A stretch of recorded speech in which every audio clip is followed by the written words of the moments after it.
इसी विषय पर राहुल गांधी की यात्रा से डर गई है भारतीय जनता पार्टी। राहुल गांधी जी कोई ड्रैकुला हैं, तो उनको देख के लोग डर जाते हैं। कम हो गई है भाजपा की नींद की मात्रा, क्योंकि चल रही है राहुल गांधी की भारत जोड़ो यात्रा। भारतीय जनता पार्टी केवल अपने वोट के लालच में देश में गृह युद्ध की स्थिति पैदा करना चाहती है। सेना पिट रही है बोल के कौन सा देश जोड़ रहे थे आप भैया? तो गालवान में हुआ क्या हुआ? हमारे 40 ये आपको आराम देने के लिए ये रात रात भर जागते हैं। इसीलिए जब कोई भारतीय सेना के बारे में बोलता है तो मेरा खून खौल उठता है, क्योंकि हम उनके नाखून के बराबर भी काम नहीं कर सकते तो भारतीय सैनिक कर रहे हैं।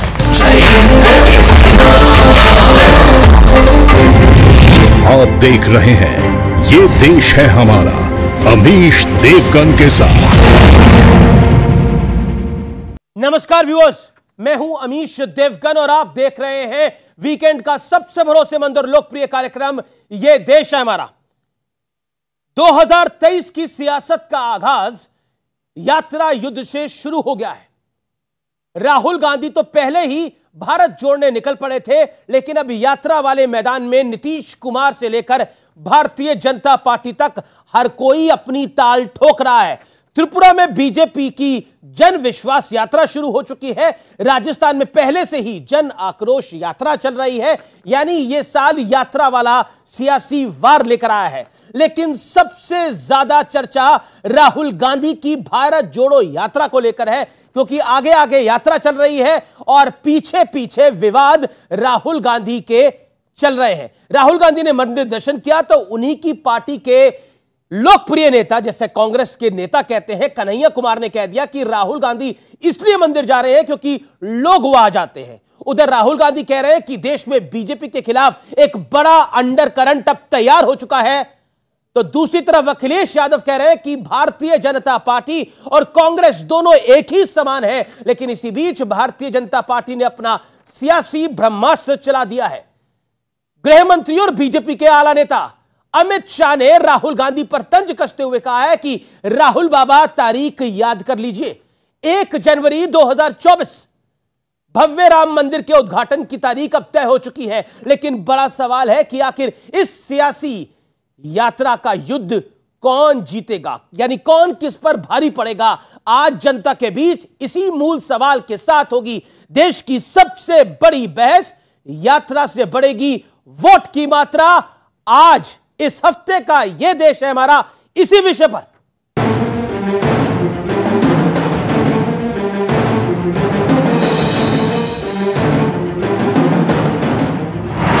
राहुल की भारत जोड़ो यात्रा, बीजेपी की जन विश्वास यात्रा, नीतीश कुमार की समाधान यात्रा। सियासत में यात्रा के दम पर वोट की मात्रा बढ़ाने का दौर शुरू हो गया है, लेकिन सबसे ज्यादा चर्चा राहुल गांधी की यात्रा की है, क्योंकि आगे आगे यात्रा चल रही है और पीछे पीछे विवाद। राहुल गांधी ने मंदिर दर्शन किया तो उनकी ही पार्टी के कन्हैया कुमार बोल पड़े कि राहुल इसलिए मंदिर जा रहे हैं क्योंकि वहां लोग जाते हैं। हालांकि यात्रा से उत्साहित राहुल गांधी ने ऐलान कर दिया कि देश में बीजेपी के खिलाफ माहौल बन गया है। there is huge undercurrent against the BJP, massive undercurrent। हालांकि अखिलेश यादव और मायावती जैसे नेताओं ने राहुल की यात्रा से दूरी बना रखी है। हमारी भावना उनके यात्रा से है, हमें कोई इन्विटेशन नहीं मिला। हमारी पार्टी का सिद्धांत अलग है। भारतीय जनता पार्टी और कांग्रेस दोनों एक हैं। इसी बीच राहुल गांधी ने भी समाजवादी पार्टी को आईना दिखा दिया। अगर आप समाजवादी पार्टी को देखें तो उनके पास एक नेशनल विचारधारा नहीं है। हालांकि इसी बीच कांग्रेस के बड़े नेता हुसैन दलवाई पर भगवा के अपमान का आरोप भी लग गया। धर्माच्या आणि ह्याच्या गोष्टी करण्याऐवजी आणि भगवे कपडे घालून फिरण्याऐवजी जरा मॉडर्न व्हा, आधुनिक व्हा।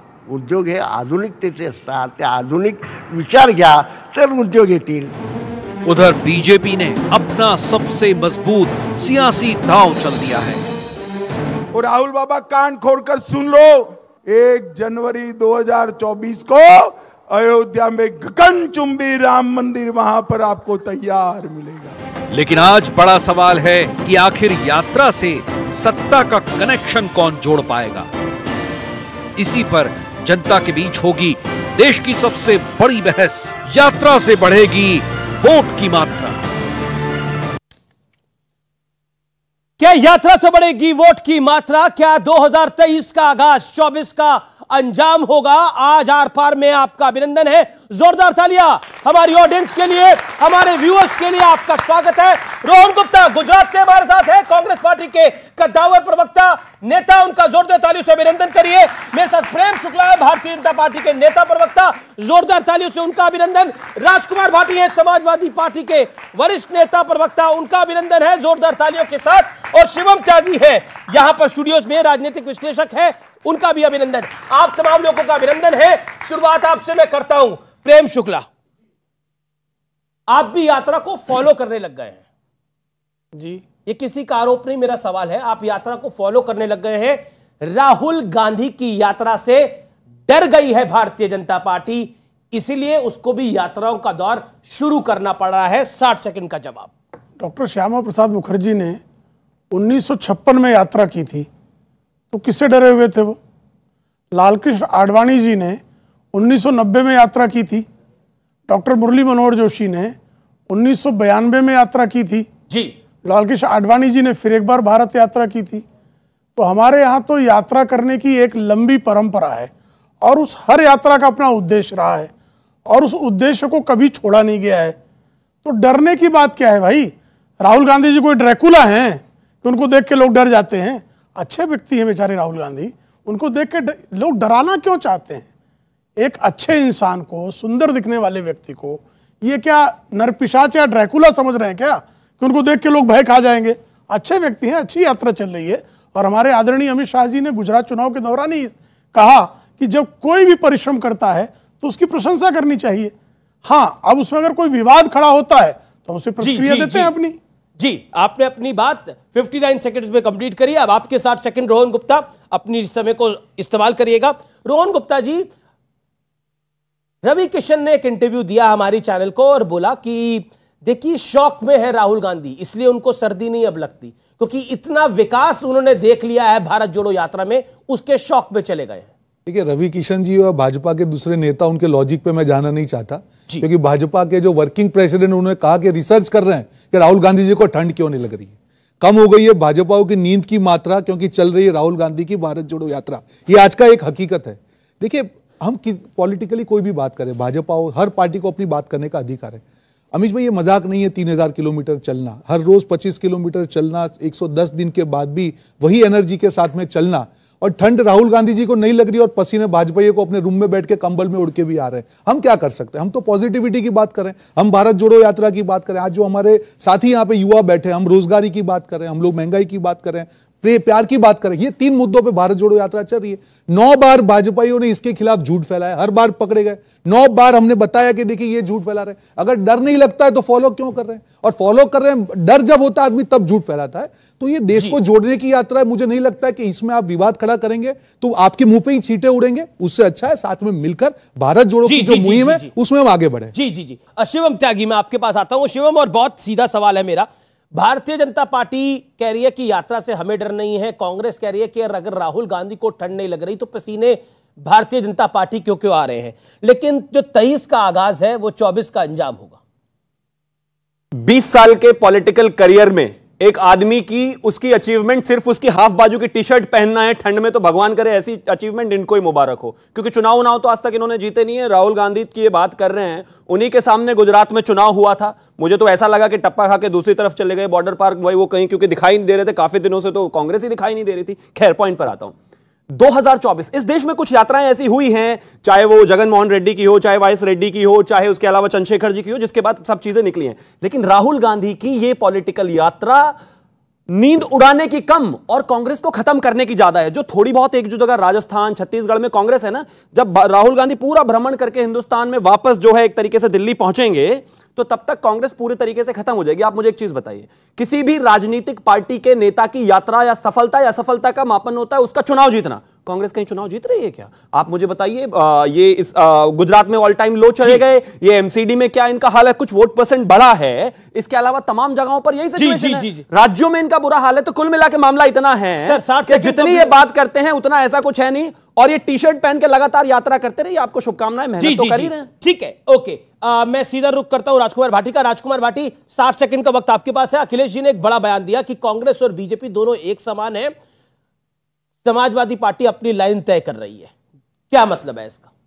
समाजवादी पार्टी की विचारधारा इन दोनों पार्टियों से अलग है। ये दोनों पूंजीवादी पार्टियां हैं और दोनों कई मुद्दों पर, जैसे सामाजिक न्याय के मुद्दे पर, अन्य मुद्दों पर दोनों एक हैं। लेकिन एक बात मैं मानता हूं, मैं आपके शो में पहले भी कह चुका हूं, हमारी पार्टी मानती है कि धार्मिक घृणा फैलाने में, धार्मिक वैमनस्य फैलाने में, सांप्रदायिकता फैलाने में कांग्रेस का रिकॉर्ड बीजेपी से बेहतर है। कांग्रेस उतना जहर नहीं फैलाती देश में, लोगों को आपस में लड़ाती नहीं है। भारतीय जनता पार्टी केवल अपने वोट के लालच में देश में गृह युद्ध की स्थिति पैदा करना चाहती है, नफरत की राजनीति करती है, विद्वेष की राजनीति करती है और आरोप प्रत्यारोप की राजनीति करती है। अब इन्हें हर चीज पे ऐतराज है, इन्हें कपड़ों पे ऐतराज है, इन्हें कौन कौन लोग मिल रहे हैं उस पर ऐतराज है, किसने दाढ़ी रखी है, किसने मूछें रखी हैं, कौन हंस रहा है, कौन मुस्कुरा रहा है, हर बात पे ऐतराज है इन्हें। तो ये राजनीति के मुद्दे नहीं है। राजनीति के मुद्दे पार्टियों का एजेंडा होना चाहिए, राजनीतिक विचारधारा होनी चाहिए, हमारे कार्यक्रम होने चाहिए। हमें ध्यान उन पर फोकस करना चाहिए, ना कि पहनावे पर। मैं रुक करता हूं आपका। प्रेम शुक्ला वो कहते हैं कि धार्मिक यानी वैमनस्य आप सबसे ज्यादा फैलाते हैं, इसलिए कांग्रेस आपसे उस श्रेणी में बेहतर है। धार्मिक वैमनस्य हम फैला रहे हैं और तालिबान की सरकार बनने पर नाचते इनके सांसद हैं। वो तो बहुत प्रेम में नाच रहे थे कि अफगानिस्तान, शफीकुर रहमान बर्क जो संभल के सांसद हैं समाजवादी पार्टी के, तालिबान की सरकार का स्वागत कर रहे थे, क्योंकि तालिबान ही मानवता के हित में सबसे अधिक काम करता है। इनको ये लगता है। अब इनके मोहम्मद आजम खान जो हैं, जिनको सर्वोच्च न्यायालय भी दोषी पाता है, वो जो हैं वो बहुत बेचारे प्रेम फैला रहे थे। वो माँ भारती को डायन कह के कार सेवकों पर, राम भक्तों पर गोलियां चलाकर ये प्रेम का बड़ा पैगाम दे रहे थे। प्रेम का पैगाम देते देते इनकी स्थिति ये है कि अब जो है इनके पास में एक मैनपुरी के अलावा कुछ शेष नहीं बचा है। तो प्रेम का पैगाम देते रहे, रामपुर भी इनके हाथ से सरक गया है। तो इनकी स्थिति जो है प्रेम फैलाने की हर कोई भली भांति जानता है। जहां तक ये कह रहे थे कि भारतीय जनता पार्टी वालों को पसीने हो रहे हैं, साहब हम तो कोट पहन के टहल रहे हैं, टी शर्ट पहन के जो टहलता उसको पसीना होता है, जो जैकेट पहन के टहलेगा उसको पसीना नहीं होता है। तो जिनको प्रकृति का सामान्य ज्ञान भी नहीं है, रिसर्च करा रहे हैं कि कैसे रिसर्च करा रहे हैं कि इनको राहुल जी को ठंड नहीं लगी। पता लगना ही चाहिए ना। अगर इस तरह का कोई विटामिन, इस तरह का कोई विटामिन हो, उन्होंने बोला नहीं, उस तरह का कोई विटामिन के माध्यम से जीवाणु किसी के शरीर में जाता हो तो ठंडी से प्रतिरोध के लिए जो है सबके काम आएगा ना। राहुल गांधी को तो स्वयं जो घोषित कर देना चाहिए। रोहन गुप्ता, एक देखिए अभी इस स्टूडियोज के अंदर भी कोई टी शर्ट के अंदर नहीं है, आपने भी जैकेट वगैरह डाली हुई है माशाल्लाह, सभी लोगों ने यहाँ पर जैकेट कोट वगैरह जो भी डाले हुए, मफलर भी लिया हुआ है। तो ये ठंड ना लगने का कारण क्या है, बता दीजिए आप ही, अगर आपके पास कुछ है तो। देखिए बीजेपी वालों को शोध नहीं करना पड़ेगा। नहीं, देखिए पहली बात तो जो इनके डेप्यूटी सीएम है उनके पास कोई काम नहीं था। अभी नया डिपार्टमेंट सब देख लिया कि राहुल गांधी को ठंड नहीं लग रही, जीवाणु ढूंढ रहे हैं। आप सोचिए, हम इसमें डेप्यूटी सीएम, ये कोई छोटा पद नहीं, और सीरियसली बात कर रहे हैं, मजाक की बात नहीं, वो सीरियसली बोल रहे हैं कि राहुल गांधी जी को ठंड नहीं लग रही, ये एक चर्चा का विषय है, हम जीवाणु ढूंढेंगे। सीरियसली ढूंढ रहे हो, प्रदेश में कई लोगों को कपड़े नहीं मिलते, उनका मैं बताऊं जीवाणु, अगर उनके अंदर से नफरत का जीवाणु निकल जाएगा ना तो अपने आप समझ जाएंगे कि ये बड़ी बात बोली आपने, वो कह रहे नफरत का जीवाणु निकल जाएगा तो सब कुछ ठीक हो जाएगा। मतलब इनके शरीर में नफरत भरा हुआ है। आपकी नफरत है, आपकी जीवन में, आपके शरीर में ये नफरत का जीवाणु आपके अंदर है, आपकी कोटी में नफरत है, आपकी जो कोटी है उसके अंदर नफरत है, निकाल दीजिए। नफरत आप पे तो नफरत नहीं है, प्यार की आप उतारिए इसको, बिल्कुल उतार देते हैं, तत्काल उतार के टहलिए, आप भी कर लीजिए, कोई प्रॉब्लम नहीं है। जी जी जी, यहाँ पर आप लोगों को ठंड लगती है भाई, मैं जानना चाह रहा हूँ, हाथ खड़ा करें जिसको ठंड लग रही है बाहर। सारे डरते हैं ठंड से, सबको लग रही है, जो जिसको नहीं लग रही वो हाथ नहीं खड़ा कर रहा, उसी के पास आ रहा हूं मैं। है लग रही है आपको? है आपको अंकल जी, आपको नहीं लग रही? नहीं लग रही है साहब, लग रही है आपको। बिल्कुल जैकेट डालिए। ये नफरत, ये जो नफरत कह रहे हैं, ये जैकेटों में नफरत है, 10 सेकंड में स्पेस पर है। दिवालियापन देखिए कि अपने के नेता को कवर करने के लिए कहां तक उतर जा रहे हैं। कोटियों में नफरत भरी हुई है, उसको निकालिए। अरे मतलब कोई लॉजिक तो होना चाहिए। लॉजिक वो उनका अपना निजी मामला है कि वो टी-शर्ट पहन के घूमे या जैकेट, लेकिन इन्हीं की एक आर्मी है जो कथित पत्रकार हैं, उन्होंने एक सुबह सडनली टूल किट की तरह कम से कम 100 लोगों ने एक साथ ट्वीट किया, अरे राहुल जी इतनी ठंड में टी-शर्ट में कैसे घूम रहे हैं। अब भाजपा को कोई लेना देना नहीं है, लेकिन हाँ बीमार पड़ेंगे, कोई दिक्कत होगी तो कहीं ना कहीं बर्डन आएगा। इससे बेहतर है कि भारत जोड़ो यात्रा की सबसे बड़ी उपलब्धि टी-शर्ट मानी जाए अभी फिलहाल। बिल्कुल नहीं, बिल्कुल नहीं। देखिए ये आपकी सोच का नतीजा है, जैसा बीजेपी कह रही है। देखिए राहुल गांधी जी ने कभी उसकी बात नहीं की। उन्होंने यही कहा कि मैं जिस प्यार से चल रहा हूं, हर रोज 25 किलोमीटर चलता हूं, लोगों को मिलता हूं, जो प्यार मिलता है, जो भाईचारा मुझे दिखता है, वहीं से मुझे एनर्जी मिल रही है। और आज उन्होंने ये भी कहा कि इतने दिनों के बाद भी मुझे थकान नहीं लगी। देखिए एक व्यक्तिगत मामला है, जब भारत को जोड़ने की, जब विपक्ष के कई लोग, इनके ही जो संपत राय जी ने तारीफ की, है तो कोई गलत बात नहीं। क्यों? आज सकारात्मकता है चंपत राय जी ने। और दूसरा, जब वाजपेयी जी की समाधि पर भी क्यों गए राहुल जी? क्योंकि एक मैसेज ये होता है कि हम जब देखिए आप आरएसएस को गाली दे रहे हैं, चंपत राय भी आरएसएस के हैं और वो गाली नहीं दे रहा हूं, कर रहे हैं। बिल्कुल नहीं, डिफरेंस है। मैं वही बता रहा हूं, हम मुद्दों की बिल्कुल, वाजपेयी जी आरएसएस में थे, तब उनकी सरकार थी, तब लोकतंत्र की हत्या नहीं होती थी, और यही मैसेज हम देना चाहते हैं। अब आप 10 सेकंड, आप टी शर्ट पहने, कुछ भी पहने, ना पहने, जो करें वो आपका विषय है, लेकिन अगर आप नेता हैं तो इस देश के लोग, इस देश की जनता, इस देश का आम आदमी, इस देश की पॉलिटिकल पार्टी आपकी हर बात पर कटाक्ष करेगी। उसके लिए तैयार रहिए। और अगर नहीं बचती है, अगर 56 इंच का सीना नहीं है तो चुप जाइए। अरे हमें तो ढूंढना पड़ेगा ना भाई, उनको तो कैसे चलेगा? ठीक है, मैं सीधा आता हूं आपके पास राजकुमार भाटी। हमने देखा योगी आदित्यनाथ के ऊपर एक टिप्पणी करी गई, कांग्रेस के एक बड़े नेता हैं हुसैन दलवाई, उन्होंने बोला कि ये भगवा डाल के इन्वेस्टमेंट लेने आ गए हैं, मॉडर्न सोच होनी चाहिए। स्वामी विवेकानंद भी भगवा डाल के गए थे शिकागो के अंदर। क्या आपको लगता है कि ये सोच, अखिलेश यादव ने भी बोला था कि लैपटॉप चलाना नहीं आता योगी आदित्यनाथ को जनवरी के महीने के अंदर पिछले साल, क्या आपको लगता नहीं है कि इस मानसिकता से बाहर निकलना पड़ेगा? बीजेपी कहती है ये परिवारवाद की मानसिकता है जो इन लोगों को वैमनस्य के लिए मजबूर करती है योगी और मोदी के खिलाफ। देखिए मैंने तो शुरू में भी ये कहा, मैं फिर कह रहा हूं, दोबारा कह रहा हूं, जैसा आप करोगे वैसा ही लौट कर आएगा। नहीं, गंभीर चर्चा भारतीय जनता पार्टी कभी चाहती नहीं है। हल्के प्रश्न ये करते हैं, हल्के आरोप ये लगाते हैं, हल्के विषय ये उठाते हैं। जब ये दूसरों के पहनावे पर टिप्पणी करेंगे तो इनके पहनावे पे भी टिप्पणी होगी।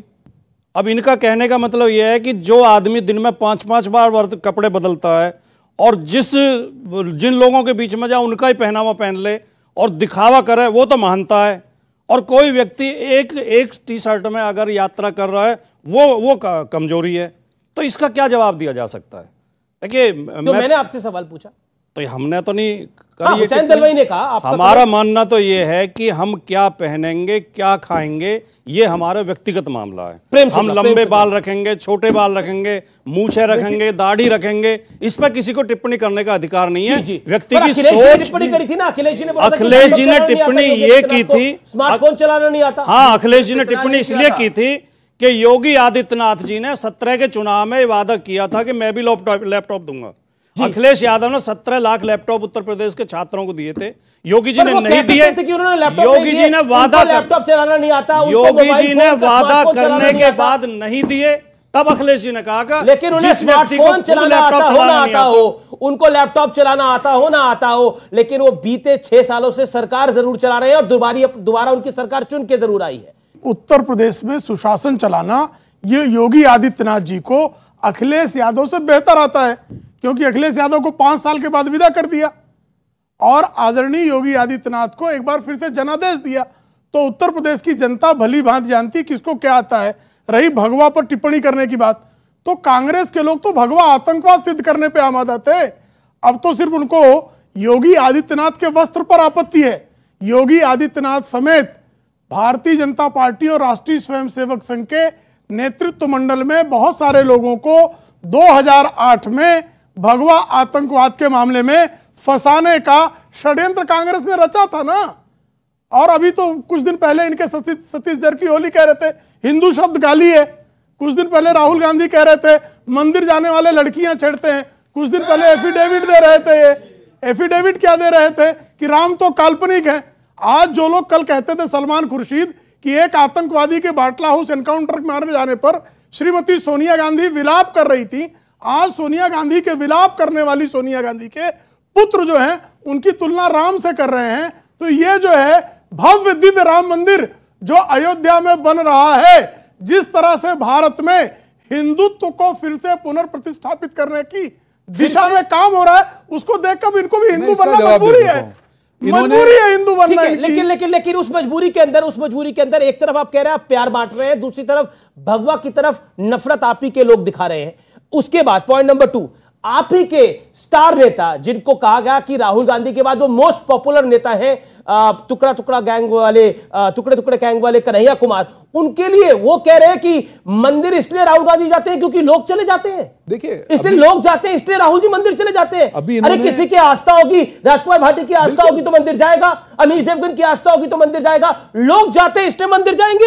ये तो कह रहा हूं उनके बयान पर क्या बोलेंगे आप? जो अभी उनका बयान मैंने पूरा देखा, उन्होंने क्लियर कहा कि भगवान में जो आस्था है सब लोग जाते हैं और राहुल गांधी जी लोगों के लिए मंदिर जाते हैं, ये भी उन्होंने कहा। तो जो भी उन्होंने कहा, पर मेरा मुद्दा यहाँ पे जो हिंदुत्व की बात की, आस्था सबकी है। देखिए हिंदू हम लोग सब हिंदू हैं, हम लोग सब भगवान में आस्था रखते हैं और उसमें कोई आस्था के इस विषय पर राजनीति नहीं होनी चाहिए। अमीश भाई, मैं इसीलिए आपको कहना चाहूंगा, अभी इन्होंने हिंदुत्व की बात की, बोला ना, अगर बीजेपी का कहता है, समाजवादी पार्टी का कहता है, पूरा स्टेटमेंट, अगर आप उसको पूरा स्टेटमेंट देखेंगे, मैंने पूरा स्टेटमेंट मैं आपको यही कह रहा हूं, जाते हैं इसलिए राहुल गांधी जाते हैं, राहुल जहां लोग जाएंगे वहां राहुल गांधी जाते हैं, जनता के लिए जाते हैं, जनता के लिए जाते हैं, जनता की खुशी के लिए जाते हैं। उन्होंने अभी हिंदुत्व जनता के लिए जाते हैं, जनता की खुशी के लिए जाते हैं, यानी जनता के वोट के लिए जाते हैं। बिल्कुल नहीं, जनता की खुशी के लिए जाते हैं। दूसरी बात, अभी मैं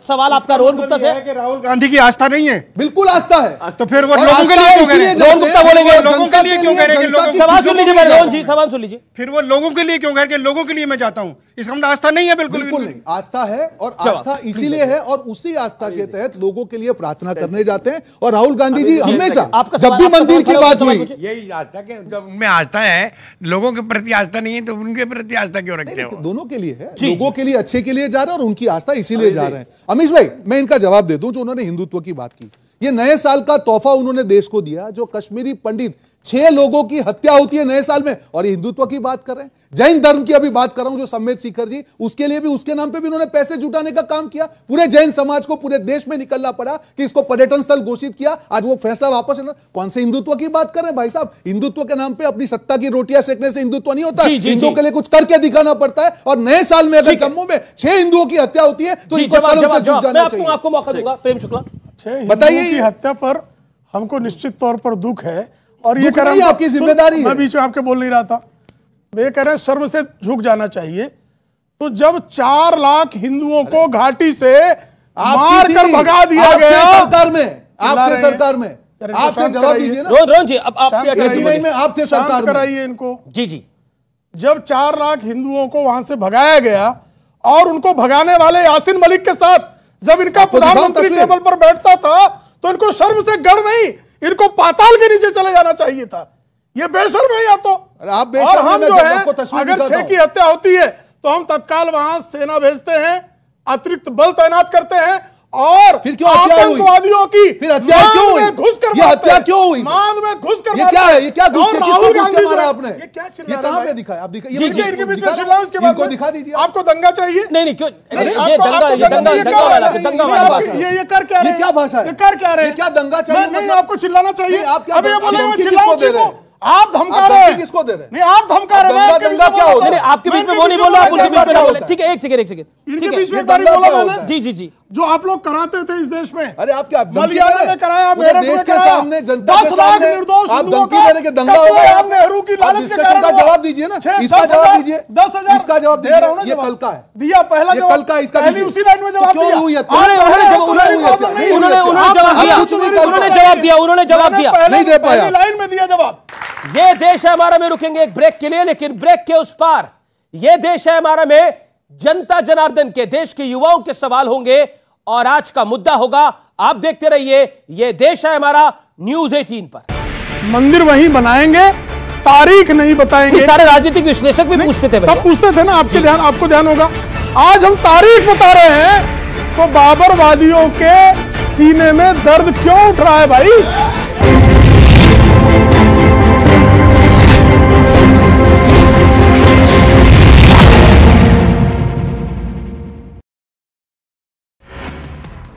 कोरबा में गृह मंत्री अमित शाह ने भरी हुंकार, मिशन 2023 का किया आगाज, कांग्रेस पर जमकर बोला हमला।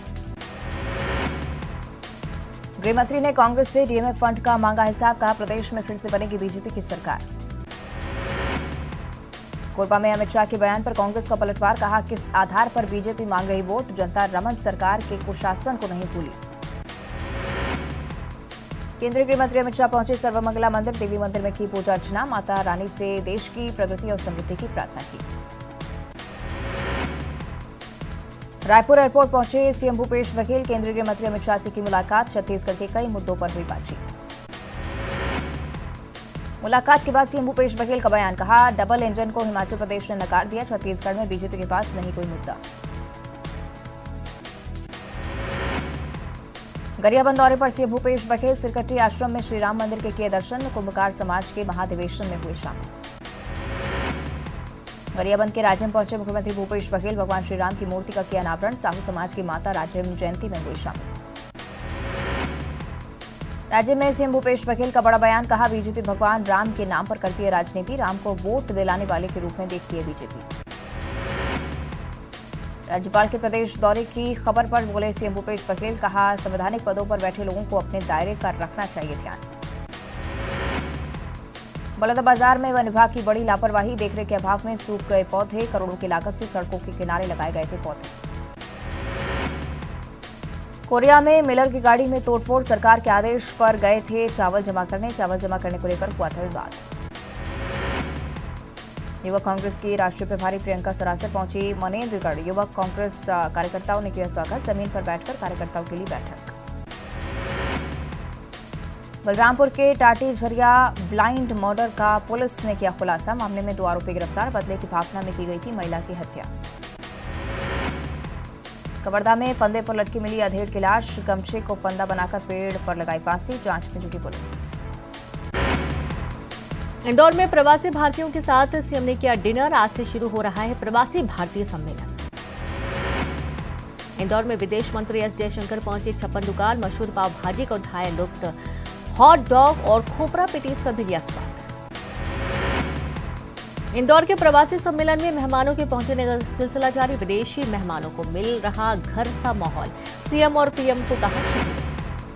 इंदौर में नरोत्तम मिश्रा ने प्रवासी भारतीय सम्मेलन की तैयारियों का जायजा लिया, पुलिस प्रशासन के अधिकारियों के साथ बैठक की, दिशा निर्देश दिए। खेलो इंडिया यूथ गेम्स की मशाल, शुभंकर और थीम सॉन्ग हुआ लॉन्च, सीएम शिवराज सिंह चौहान रहे मौजूद, पदक जीतने वाले खिलाड़ियों को 5 लाख देने का ऐलान।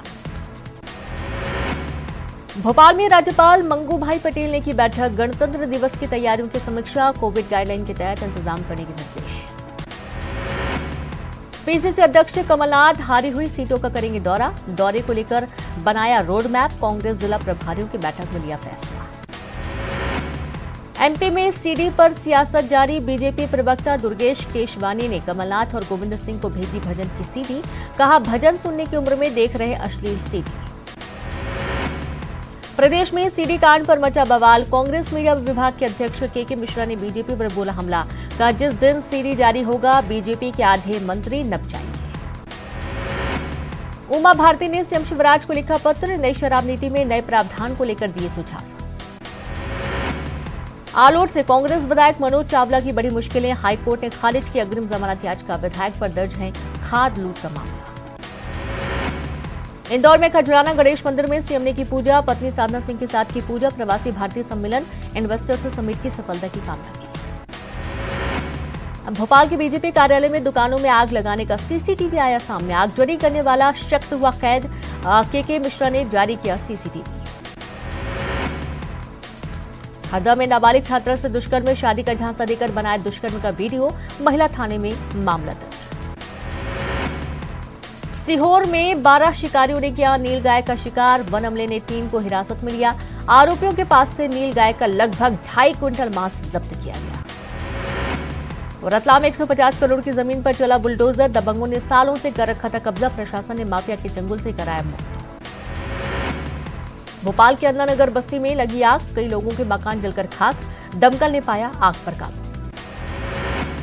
श्योपुर के एक होटल में विश्व हिंदू परिषद के कार्यकर्ताओं का हंगामा, होटल में आपत्तिजनक हालत में मिले 2 युवक और 2 नाबालिग लड़कियां, जांच में जुटी पुलिस।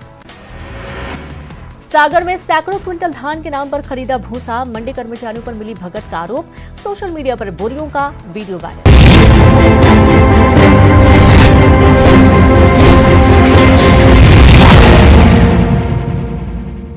वेलकम बैक व्यूअर्स, आप देख रहे हैं वीकेंड का सबसे भरोसेमंद और लोकप्रिय कार्यक्रम ये देश है हमारा।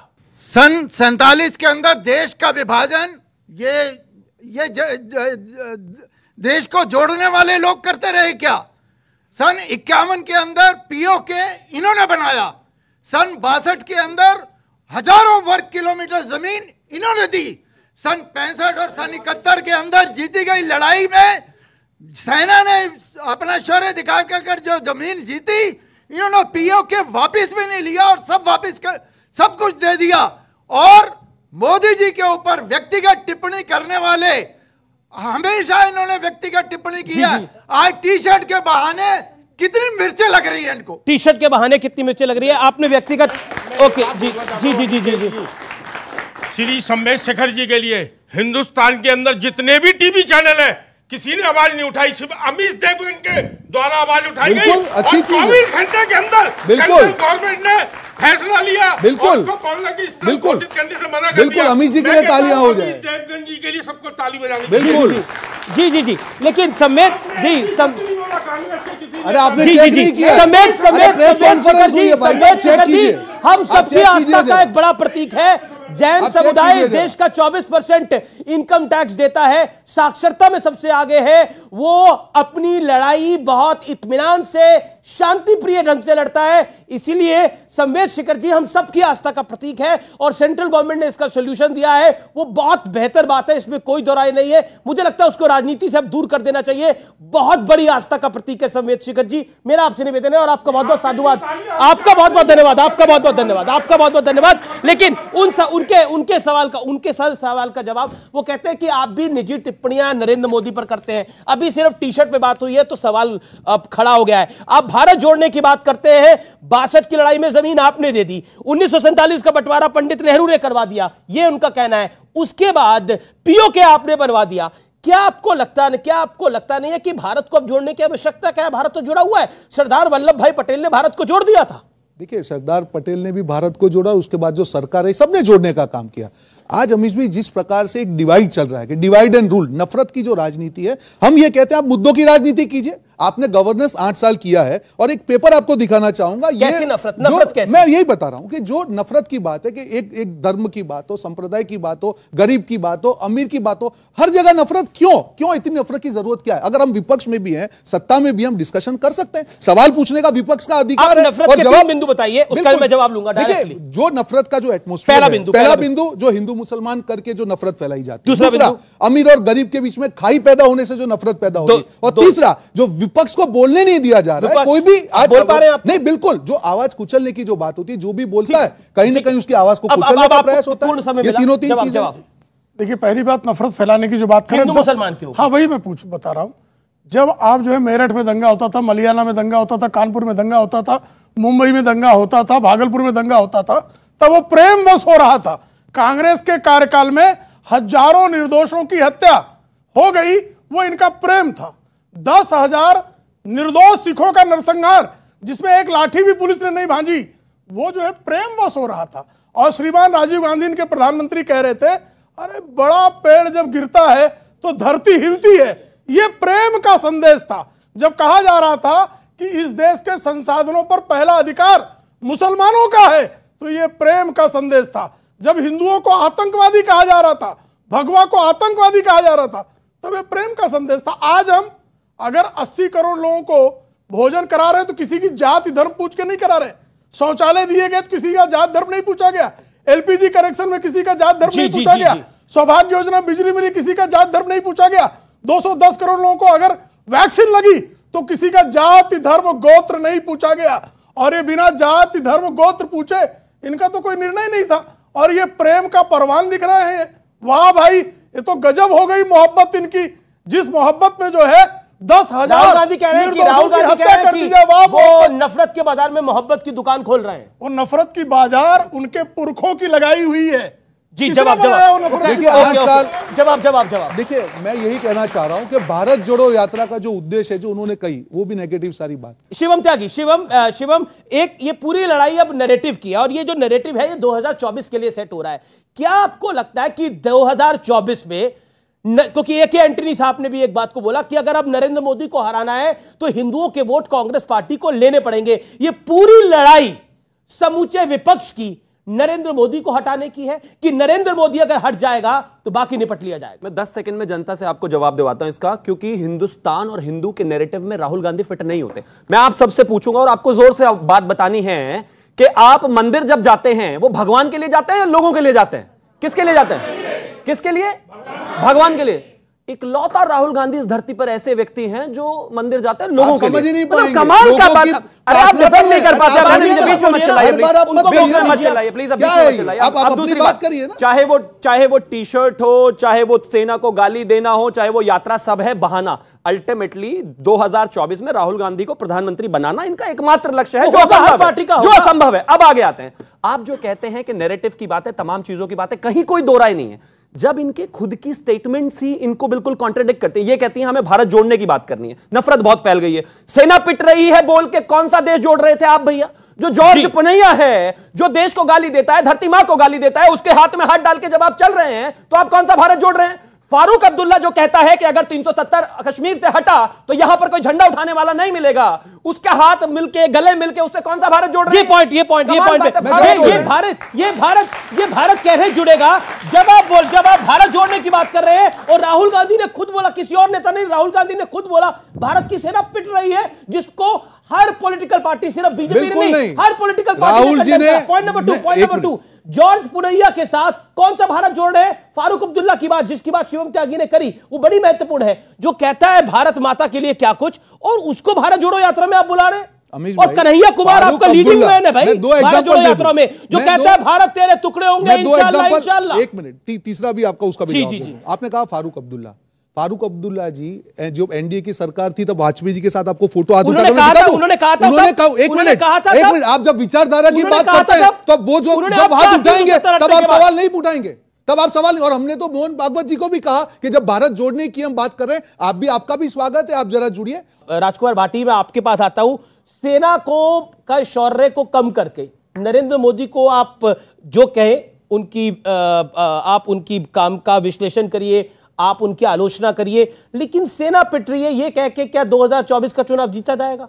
देखिए, वो तो वीडियो सबने देखे थे, डोकलाम में जो हुआ था, आपस में झगड़ा हुआ, पिटाई हुई सैनिकों की, हमारे सैनिकों की भी हुई, चीन के सैनिकों की भी हुई, तो उसमें कोई टिप्पणी की होगी, फिर जो टिप्पणियां जिस पार्टी ने की है उनसे आप जवाब लें। ठीक है, मैं अपनी पार्टी का जवाब भारतीय सेना पर आए पूछ रहा हूं आपकी। हाँ, नहीं, भारतीय सेना विश्व की शानदार सेना है, ठीक है, बहादुर सैनिक है हमारे, ठीक है, और हमेशा जब भी देश की, मैं एक तस्वीर भी दिखाना चाहता हूं। और अमीश जी, एक वाक्य बोल, जी, देश की सीमाओं पर जब भी कोई खतरा आया है, हमारे सैनिकों ने बलिदान देकर देश की रक्षा की है, उनके लिए हमेशा सैल्यूट करना चाहिए। भारत माता की जय, भारत माता की जय। क्योंकि आज हम यहां बैठे हैं, हालांकि कई नेताओं को ठंड नहीं लग रही है, लेकिन आप लोगों को तो यहां ठंड लग रही है, हम सबको लग रही है, लेकिन हमारे सैनिक कहां पर है? मैं आज एक तस्वीर दिखाना चाहता हूं। उस तस्वीर के जरिए व्यूअर्स आपको भी पता लगेगा कि अगर आप अपने घर में कंबल में बैठे हैं, आप अपने घर के ड्राइंग रूम में बैठे हैं, आप मोबाइल पे ये कार्यक्रम देख रहे हैं, आप यूट्यूब पे ये कार्यक्रम देख रहे हैं, आप फेसबुक ट्विटर के माध्यम से कार्यक्रम देख रहे हैं,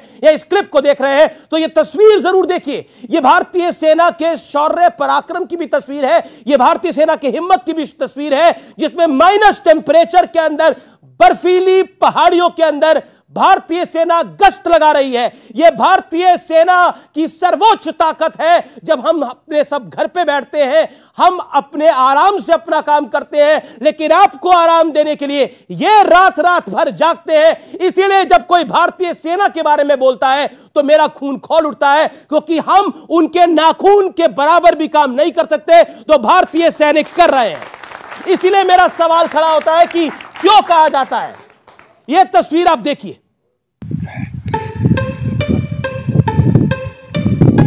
एलओसी पर मुस्तैद बीएसएफ के सैनिक के भारतीय सेना को सलाम है।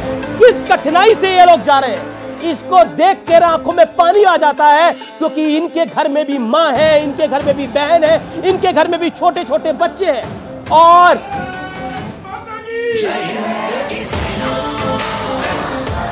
और इस सेना के लिए कहा जाता है, ओवैसी कहते हैं कि पिट रही है ये सेना, ये जबकि पीट के आ रही है। ये वही सेना है जिसके पराक्रम के आगे कई देशों को घुटने टेकने पड़े हैं। इसलिए मैं कह रहा हूं, मैं सीधा रुख करता हूं रोहन गुप्ता आपका। जब राहुल जी ने इस बयान को दिया, इसके मायने क्या है? हालांकि उन्होंने 3 दिन बाद फिर बोला कि मुझे भारतीय सेना पे गर्व है, लेकिन ये कंफ्यूजन क्यों है? एक दिन आप पिटा हुआ कहते हैं, दूसरे दिन आप गर्व कहते हैं, क्यों?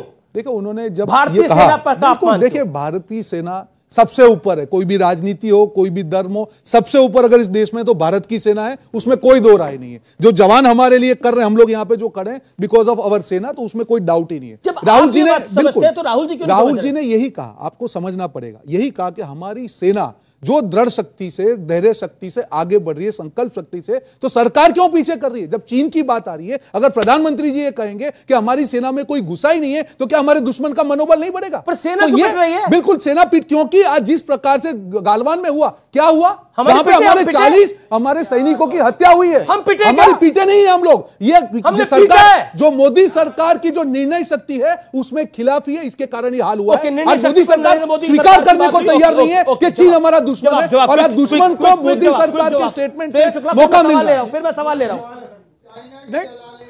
जी जी जी जी, निर्णय शक्ति तब होता था जब AK एंटनी, इनके रक्षा मंत्री, संसद में खड़े होकर कहते थे कि बेस्ट डिफेंस ये है कि सीमा पर, चीन की सीमा पर इंफ्रास्ट्रक्चर ना बनाया जाए।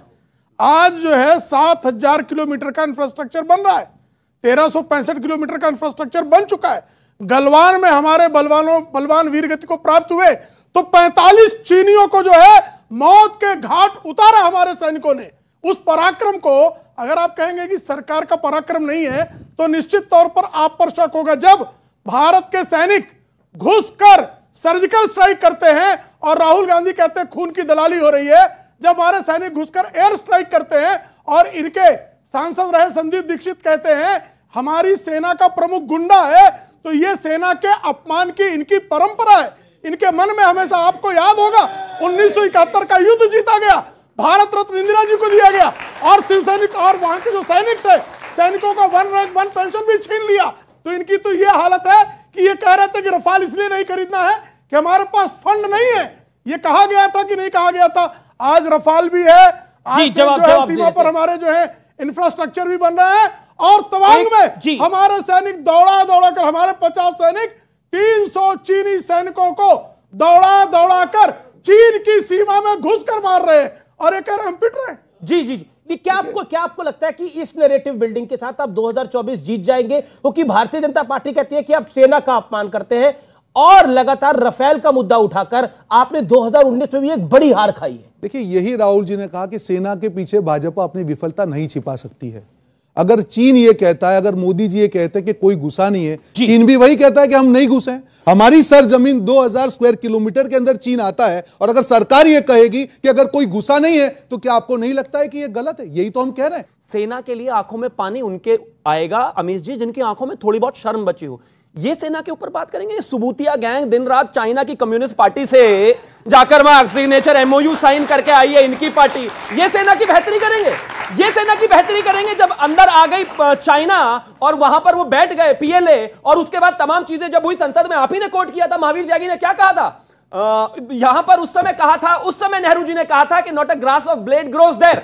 तो महावीर त्यागी उस समय उन्हीं के सांसद हुआ करते थे। उन्होंने मंत्री थे, टोपी उतारकर कहा कि मेरे सर पे भी कुछ नहीं उगता, इसको भी चाइना को दे दूं क्या?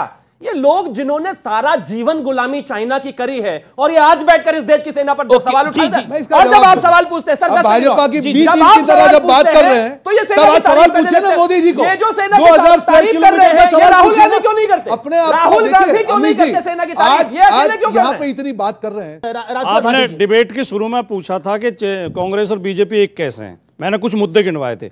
चाइना के मुद्दे पर भी बीजेपी और कांग्रेस एक जैसे हैं बिल्कुल। इसमें अगर सबसे स्पष्ट नीति है तो समाजवादी की रही है। जो नेहरू जी ने गलती की थी, चावन लाई से वो गले मिल रहे थे, हिंदी चीनी भाई भाई का नारा दे रहे थे, और उसने पीठ में छुरा भोंका।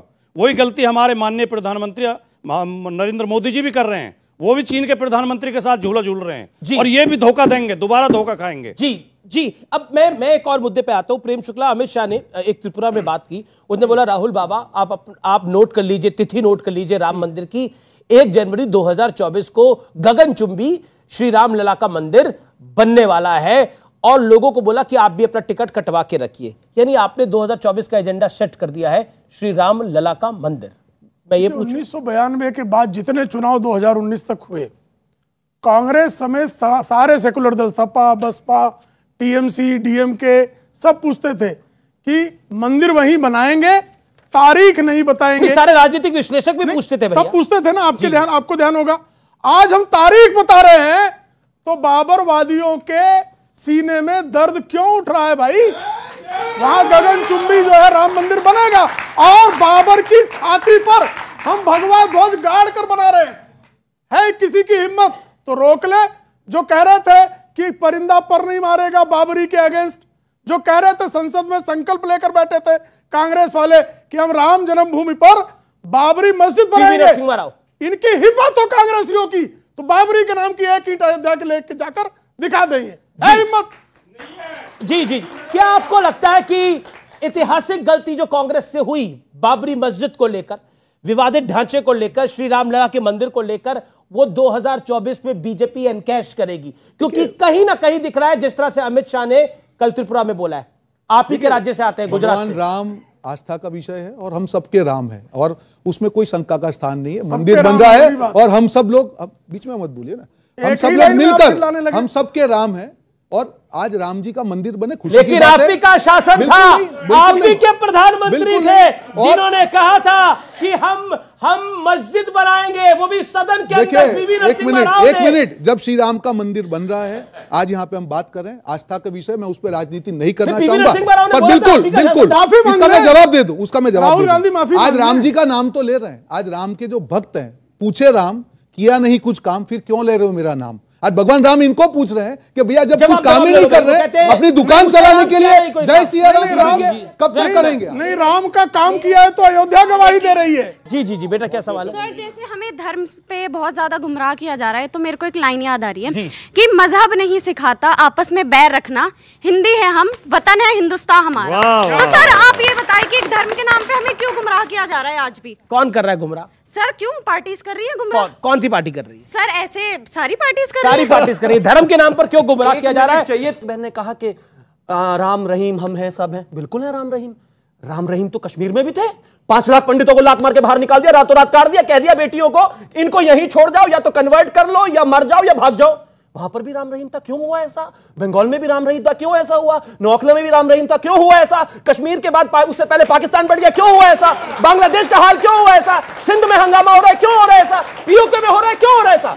राम रहीम है, लेकिन उनके लिए जो इसको मानते हो, जो मानते ही नहीं उनके लिए तो कुछ है ही नहीं ना। जी, जी, जी। और अंत में आपने कहा कि 2024 को लेके क्या आपने कहा था? आपका सवाल 2024 को परिवारवाद, जिसमें परिवारवाद को भी लेके आया जा रहा है। जिस पार्टी की इतनी हैसियत ना हो, इतनी औकात ना हो, and I repeat my words, जिस पार्टी की इतनी हैसियत ना हो कि 5 जनरेशन से भी वो अपने परिवार के बाहर ना निकल पाते हो एक मुख्य प्रधानमंत्री बनाने के लिए, वो क्या कर पाएंगे इस लोकतंत्र में? वो बेटी प्रधानमंत्री बन सकते हैं, ये बन सकते हैं, वो बन सकते हैं, ये बन सकते हैं, कोई भी बन सकता है, इनके यहाँ नहीं बन सकता कोई। राहुल गांधी पता नहीं ऐसा क्या, मनमोहन सिंह बने, मल्लिकार्जुन खड़गे बने, बेचारों के ऊपर एनएसी बनाकर माताजी को बना दिया चेयरपर्सन, वो ऊपर से चला रही है। उससे बढ़िया तो रोबोट से सीधा खुद ही चला लेते, खुद ही बन जाते। शर्म आनी चाहिए।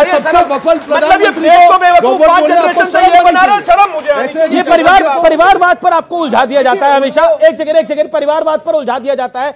बीजेपी कहती है कि ये क्या लोकतंत्र की बात करेंगे जो परिवारवाद से बाहर निकल पा रहे। बीजेपी सोनिया जी का नाम लेती है, इंदिरा जी का नाम लेती है, स्वर्गीय राजीव जी का नाम लेती है, पंडित नेहरू का नाम लेती है, राहुल जी का नाम लेती है, प्रियंका गांधी वाड्रा का नाम लेती है, रॉबर्ट वाड्रा का नाम लेती है, अब तो रेहान वाड्रा का नाम भी लेने लगे हैं ये लोग। देखिए अमित जी, मुझे लगता है शर्म आनी चाहिए जो भाषा का ये प्रयोग करते हैं। मनमोहन सिंह जी जैसे सबसे सफल प्रधानमंत्री के लिए रोबोट जैसा, उनको शर्म आने, डूब मरना चाहिए, हंसने की बात नहीं है।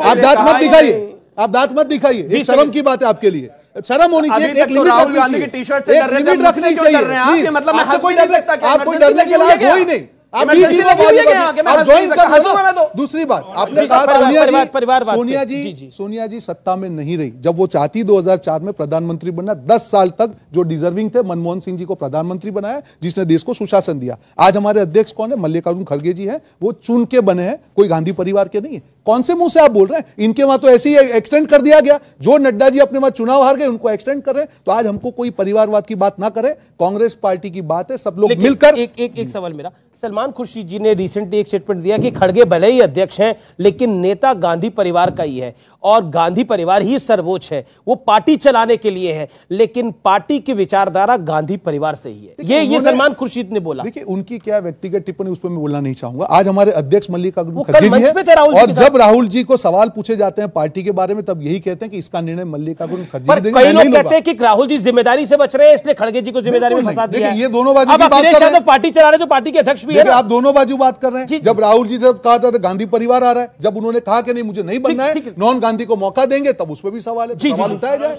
राहुल गांधी की भारत जोड़ो यात्रा में खड़गे जी का महत्व रेहान वड्रा जितना भी था क्या? जब रेहान वड्रा से भी कम महत्व वाले व्यक्ति हैं वो, तो फिर उसके बारे में हमको कहने की आवश्यकता है? अभी ये कह दें कि मल्लिकार्जुन खड़गे प्रधानमंत्री प्रत्याशी है, कह दें इनकी हिम्मत हो? बिल्कुल हो सकते हैं। क्या प्रॉब्लम है ना? हो सकते हैं। राहुल गांधी नहीं है ना? राहुल गांधी नहीं है। हो सकते हैं, वो भी हो सकते हैं। तो हो सकते हैं ना? मैं तय करूंगा। प्रियंका वाड्रा आपके वहां पे उनके लिए मैं बोल नहीं सकता हूं। प्रियंका वाड्रा नहीं बोल सकता हूं। आज हमारे अध्यक्ष है, वो पूर्वाध्यक्ष है, वो दोनों हो सकते हैं, उसके लिए मैं बोल सकता हूं। पर मैं आधिकारिक नहीं हूं कि यहाँ पे बैठ के ऑर्डर सुना। पर ये बड़ा बयान है नड्डा जी जो है प्रधानमंत्री पद के प्रत्याशी बन सकते हैं, क्यों नहीं बन सकते? बिल्कुल बन सकते हैं। रोहन गुप्ता जी ने कहा मल्लिकार्जुन खड़गे प्रधानमंत्री पद के प्रत्याशी हैं, बिल्कुल अभिनंदन है। क्योंकि अभी जगदानंद सिंह ने एक बयान दिया है, विवादित बयान दिया है। उन्होंने बोला कंकड़ में सिमट कर कुछ पत्थरों की चार दीवारी में चले गए हैं राम, जहां नफरत की जमीन पर राम के मंदिर का निर्माण हो रहा है। अब इंसानियत को बदले उन्मादियों के राम बचेंगे। क्या कहना चाहते हैं आप? राम के ऊपर कमेंट किया। रामद्रोहियों को तो हमेशा राम के खिलाफ ही बोलना है, तो रामद्रोहियों पर क्या बोलना?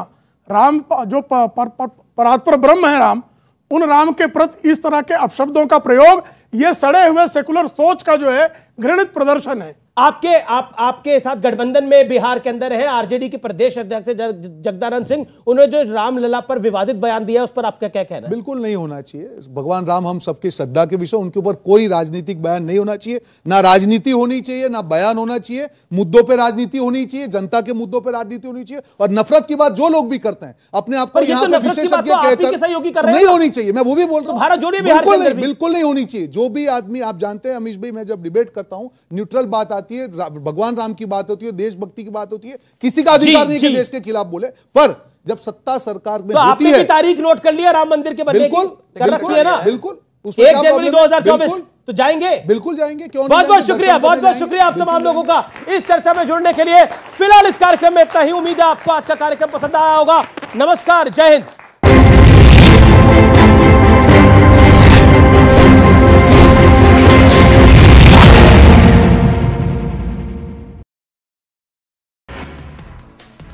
इंदौर में प्रवासी भारतीय सम्मेलन का आगाज 10 जनवरी तक चलने वाले सम्मेलन में 66 देशों के 3000 से ज्यादा प्रतिनिधि हो रहे हैं शामिल।